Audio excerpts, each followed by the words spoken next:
గత ప్రభుత్వం చేసే అవినీతి చంద్రబాబు నాయుడు గారు చెప్పారు. ప్రతి వ్యవస్థని కొట్టారు, ప్రతి ఖజానా ఖాళీ చేశారు.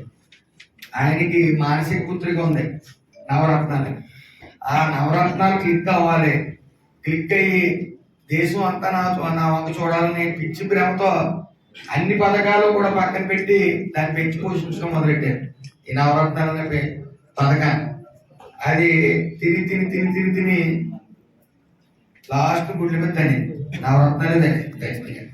డిఓసి కార్యక్రమాలు ఉన్నారు, భవన నిర్మాణ కార్మికులు ఉన్నారు.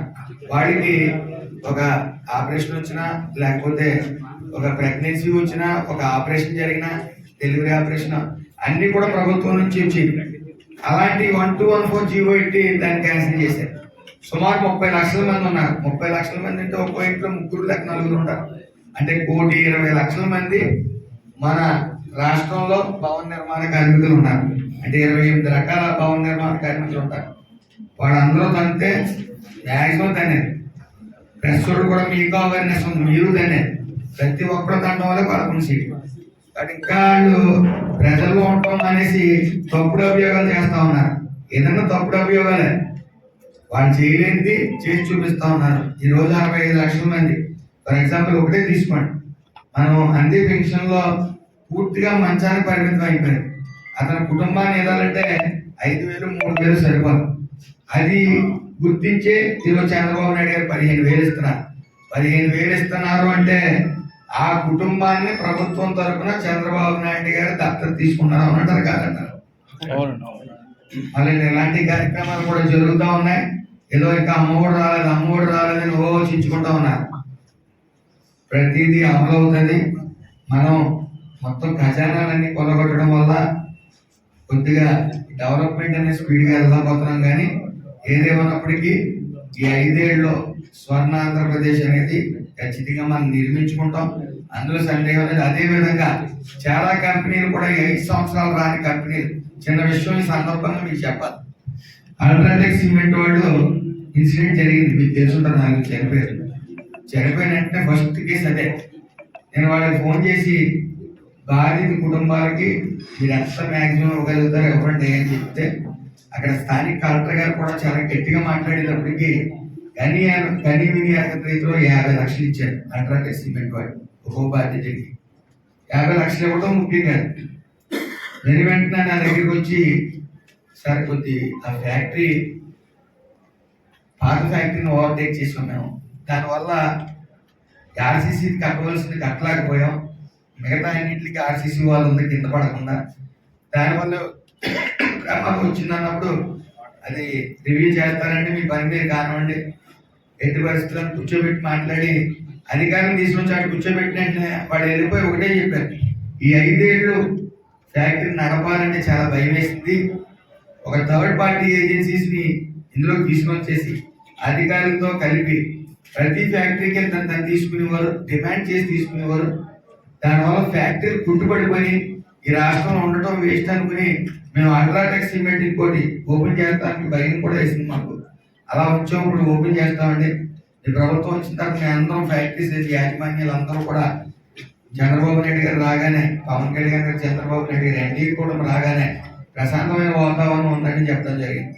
అంటే ఇటు మనకి ఉద్యోగాలు రావాలంటే ఫ్యాక్టరీలు రావాలి, పరిశ్రమలు రావాలి.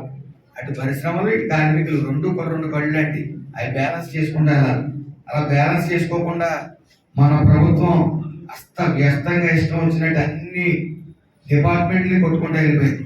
భవన నిర్మాణ కార్మికులకు చెందిన 3,000 కోట్ల రూపాయలు డైవర్ట్ చేస్తారు నవరత్నాలు. ఈఎస్ఐ ఫండ్స్ ఉంటుంది, మీరు అందరూ గమనించాలి. ప్రతి కార్మికుడికి కార్డు ఇస్తారు. ఆ కార్డులో ఇంచుమించు ఆరోగ్యశ్రీ వేరు, ఈఎస్ఐ వేరు. ఆరోగ్యశ్రీలో కొన్ని రోగాలకి వైద్యం ఉండదు, దీర్ఘకాలిక రోగాలకి వైద్యం ఉండదు. ఈఎస్ఐలో ప్రతిదీ కవర్ అవుతుంది. అది 450 కోట్లు మనకి ప్రతి నెల ప్రతి సంవత్సరం మన గవర్నమెంట్కి వస్తుంది, స్టేట్ గవర్నమెంట్. దానికి 60 కోట్లు శాలరీలు, 100 కోట్లు మెడిసిన్ తప్ప మిగతా అన్ని వెనక్కి పంపించేవారు. ఎంత దౌర్భాగ్యమైన పరిస్థితి. ఎక్కడ కూడా స్టాఫ్ లేదు ఈఎస్ఐ హాస్పిటల్స్ లో. నా ప్రతిపాదన ఒకటే, చంద్రబాబు నాయుడు గారికి కూడా అతి త్వరలో ఏదైతే చేనేత కార్మికులు ఉన్నారో, అలాగే ఆ, ఈ ప్రెస్ వాళ్ళు ఉన్నారో, అంటే ఐఎన్పి ద్వారా తీసుకోమని చెప్పేసి ప్రెస్ వాళ్ళని అందరినీ కూడా ఇందులో యాడ్ చేసి అందరికీ కూడా ఇందు నుంచి తీసుకెళ్ళగలిగితే ఆ 450 కోట్లు కాదు, ఇంకో 1000 కోట్లు కావాలన్నా కేంద్రం పంపుతుంది సంవత్సరం, ఆ ఇబ్బంది లేదు. మొత్తం అందరినీ దీని కిందకి తీసుకురావడం వల్ల ఆరోగ్యశ్రీ మీద పడుతున్న, స్టేట్ గవర్నమెంట్ మీద పడుతున్న 300 కోట్లు తగ్గి, దీనివల్ల ఏంటంటే చాలా మంది మాకు ఆరోగ్యశ్రీ ఉంది కదా అని నిర్లక్ష్యం చేస్తారు. అది తప్పు. ఆరోగ్యశ్రీలో కొన్ని రోగాలకు వైద్యం లేదు, అందుకే ఇబ్బంది పడుతుంది. ఈఎస్ఐ కార్డు ఉండటం వల్ల ప్రతి రోగానికి వైద్యం ఉంటుంది, అది గమనించాలి. ఏదో ఉన్నప్పటికీ ఇక్కడ రామచంద్రపురం నియోజకవర్గంలో చాలా మంది ఇంకా భవన నిర్మాణ కార్మికులు అయితే, ఇతర కార్మికులు అయితే, అసంఘటిత కార్మికులు అయితే ఎవరు నమోదు చేసుకుని ఈఎస్ఐ కార్డు తీసుకోవచ్చు. వాళ్ళందరూ కూడా 5 సంవత్సరాలకి మహా 60 రూపాయలు అవుతుంది. అందరూ కూడా తీసుకోవాలి. మనకి ఆరోగ్యశ్రీ ఉంది కదా అని నిర్లక్ష్యం చేస్తే అది తిరిగి ఎవరి గురించి కొడతారో తెలియదు. ఆరోగ్యశ్రీలు లేని రోగం మనకు రావచ్చు, అది ఉండాలి. ఈఎస్ఐ కార్డు ఉండాలి.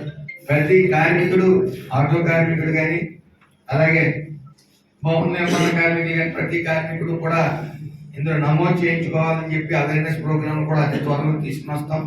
దాని మీ సహకారం కూడా రావాలి. ప్రింట్ మీడియా మిమ్మల్ని కూడా కలిపి ప్రయత్నం చేస్తాం.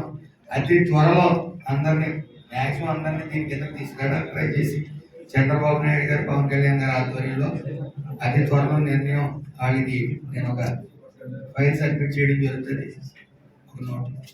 దాన్ని చూసుకుని ఆయన కూడా సుముఖంగా ఉన్నారని తెలిసింది.